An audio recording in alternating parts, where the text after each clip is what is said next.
London and Dublin listed Aminex has raised $2.6 million, that's almost £1.7 million, through a placing of 88 million shares at 1.9 pence each, a near 10% discount to Wednesday's closing price.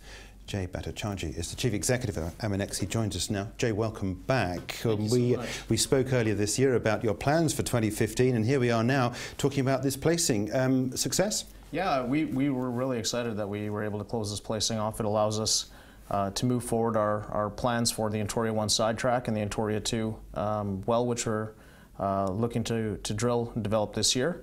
And we're really in a spot now where we feel that the balance of that production and development is now coming to fruition. So what's the money going to enable you to do? So the money allows us to continue on with the well engineering that's gone on to date, and part of that well engineering is also some inventory checking and also auditing of that inventory. We've got a lot of equipment down on site which we can use and utilize, and then the bigger thing with that is that by now planning for the Antoria 1 sidetrack, that's a cheaper option for us to go in and potentially get gas on stream a lot quicker, and we're going to be utilizing every avenue to commercialize gas down there and look to bigger development program as we go forward.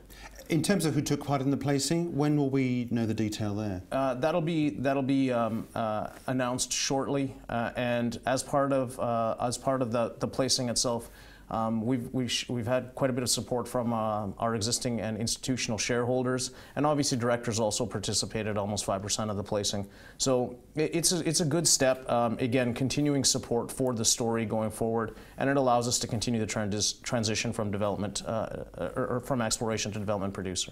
The second part of the statement today was on the gas sales agreement with regard to Killarney North. What else can you tell investors about that event? It's as we've announced before. We still do expect to produce sometime mid this year, and we won't produce without that GSA. So part of that announcement today was very much that there are no certainties that the GSA is in place, because it's not. The reality of it is that it is going to get signed, and it is going to be soon. And what is the holdup is that payment protection, as we've certainly alluded to in the markets before.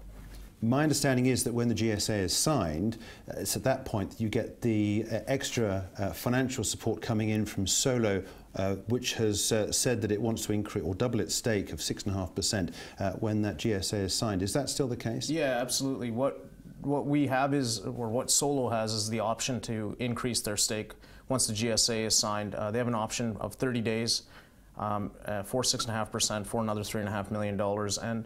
And one thing we've been working hand in hand with Solo, both in Rovuma and in Killarney, and they've been excellent partners, very supportive, and they provide a lot to us operationally and development-wise, and they've been great partners for us. And so that option does exist, and we'd be welcoming if they wanted to take that option up. This GSA, which is, as you say, in Killarney, there is a sort of a deadline here, I suppose, as much as the government is concerned as anything else, isn't it? What are you expecting? How are you expecting it to develop? Sure. I guess if we work backwards, there's an election that's coming. It's a full government election in October. The government would certainly want gas no later than September, which means that the GSA has got to be signed prior to that. Now those are the backstop dates there, so we really are in a situation now where gas is coming, and we're really excited about that.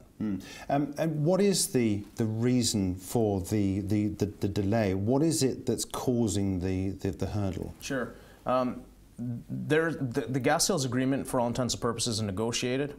There are no more terms that we are discussing back and forth, and what is left outstanding is the payment protection. Now that's a big thing, because we're not prepared as a company to give our shareholders gas to the government without a surety of payment. And so what we're now in final discussions with is terms that are sufficient for the company and provide the company comfort that we will be getting paid and paid for that gas that we're delivering. So where are you hoping to be at the end of the year, into 2015? Well, at the end of the year, we've got, again, quite a lot coming in between now, but we've got not only the gas sales agreement, obviously, to sign, we've got Killarney production coming. Hopefully we'll have an Antoria 1 sidetrack moving forward. And then also looking at Antoria 2, as well, and moving forward with that. And then lastly, we're also we'll hopefully be in a position as well to look at some refinancing options for our loan package as well, and move forward from there. Well, keep us up to date, won't you? Will do. Thank you so much for your time. Jay, in the meantime, thank you for dropping by. That's Jay Bhattacharjee. He's the Chief Executive of Aminex.